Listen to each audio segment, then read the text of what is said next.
WLNS is here for you, celebrating 75 years of bringing you the news with 6 News at 11.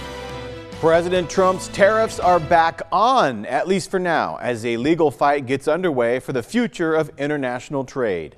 It's our top story at 11. Thanks for joining us. I'm Jorma Duran. Yesterday, a 3-judge panel froze the new tariffs put in place by President Trump, which included the higher tariffs on China, Mexico, and Canada, as well as the 10% tariffs on almost every other country in the world. But today, a federal appeals judge put that order on hold, thus reinstating the tariffs. The Trump administration justified the tariffs by invoking the International Emergency Economic Powers Act of 1977, which gives the president control of tariffs during an emergency. The 3-judge panel rebuked that interpretation of the law, saying a trade imbalance is not an emergency. Today's order will allow the tariffs to continue, while a new panel of judges consider the argument. Senior White House trade advisor Peter Navarro claims even if the president loses this case, he will find another way to impose the tariffs. Even if we lose, we will do it another way. And I can assure the American people that the Trump tariff agenda is alive, well, healthy, and will be implemented to protect you. The tariffs are part of the president's economic plan to offset major income tax cuts and avoid more federal borrowing. A new initiative is rolling into Jackson with a bold new vision for the future. It's called Drive Jackson, and city officials describe it as a community effort focused on shaping the city's growth, development, and direction for years to come. 6 News reporter Sean Graney spoke with those behind the new effort and is here for you now with the story. Big changes are on the horizon for Jackson. A new campaign called Drive Jackson is gaining momentum with one clear goal: to elevate and revitalize the heart of Mid-Michigan. But then to tell that story to those who may be looking at Jackson as a place that they might want to visit or live, I think it's just a great time to be able to do that. From economic growth to community engagement. We're going to end up with a really good product here because it's going to be something that comes from the residents of Jackson County. Drive Jackson, a bold new initiative led by the Chamber of Commerce and community partner Planning Next to upgrade and transform the city. It's a public-private partnership with the city, the county, Accelerate Jackson, the Community Foundation, and others, really to see where we want our community to go over the next couple of decades. Chamber of Commerce President Ryan Tarrant says the biggest goal is to make Jackson a destination for people to grow and families to build. We know our population hasn't been growing as fast as other states. Here in Jackson, the city has shrunk over the last 60 years, and frankly, the county population has started to stagnate a little bit. Tarrant says he sees an opportunity and points to resources outdoors, as well as the quality of life. I see there being a lot of opportunity here in Jackson to really do some cool things. The quality of life here when you start talking about the lakes, the trails, the outdoor amenities we have. We have parks that are as big as Central Park in New York City. The project is scheduled to kick off next year. It's a 9 to 12 month process, and so our goal is really to sort of have a final product that we can roll out at the end of the first quarter of 2026. Tarrant says the key leadership committee will be pivotal in the next steps moving forward, and surveys will be out at the beginning of June to begin to gauge community interest and opportunities. Here for you in Jackson, Sean Graney, 6 News. Sean, thank you very much. Police in Potterville are putting out a familiar warning. Don't leave valuables in your car and lock your car doors. Last week, Potterville police got reports about several people going through unlocked cars around town. According to the department, this has become a yearly problem in the city every spring, and special patrols have been assigned to keep an eye on parked cars. But drivers are being urged to lock their cars and keep valuables out of sight. The number for Eaton County Central Dispatch is on your screen right now. You can give them a call to report suspicious activity. At the national level, summer is almost here, and the U.S. Department of Transportation wants Americans to hit the road. Transportation Secretary Sean Duffy has launched a new website promoting what he calls the Great American Road Trip. It highlights 250 destinations around the country in anticipation of America's 250th birthday next year. This comes as Duffy says the $12.5 billion earmarked in the president's budget bill is not enough to fix the country's air traffic control system. But the key for us is I want you to fly on time, But my biggest concern is that you fly safely. And so if we have to slow down flights or cancel flights because of whatever is causing the disruption in the airspace, we're going to do it because I want you to get home.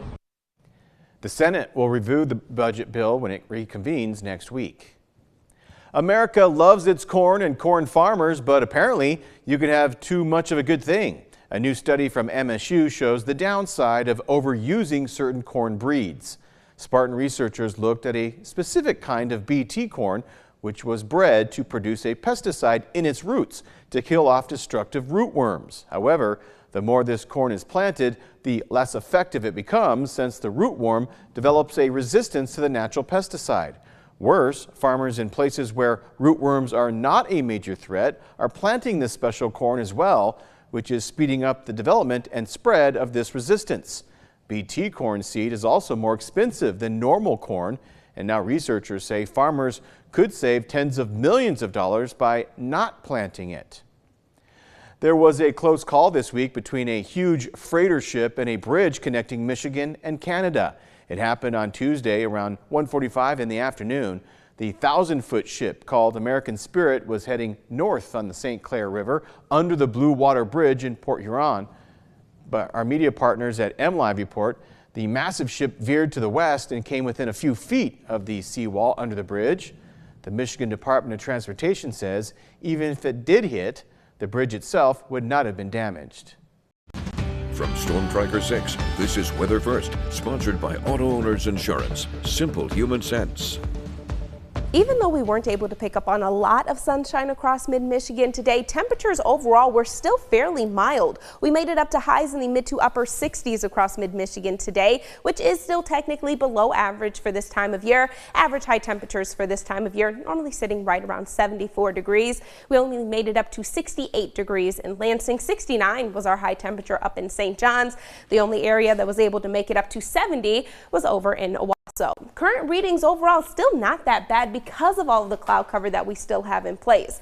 Most of us currently sitting in the mid to upper 50s, 55 degrees in Jackson and Hillsdale, 58 for our current temperature here in Lansing, and 59 degrees in St. John's and Owasso. We still have a lot of cloud cover in place across the area, but as this begins to decrease, our temperatures are also going to take a tumble as well, dropping all the way down into the upper 40s by the time we kick off our Friday. The good news is we're still going to have dry conditions in the forecast by then, and we're actually going to have a lot of sunshine present across the area as well. So as we start our Friday, we'll bounce in between mostly sunny to partly cloudy conditions, and then by Friday afternoon, cold front will begin to move in. That yet again increases the amount of cloud cover across the area and also adds in the chance for a few scattered rain showers and maybe an isolated rumble of thunder across the region as well. Those isolated thunderstorms going to be very hard to come by just because of the lack of instability that we have across the area.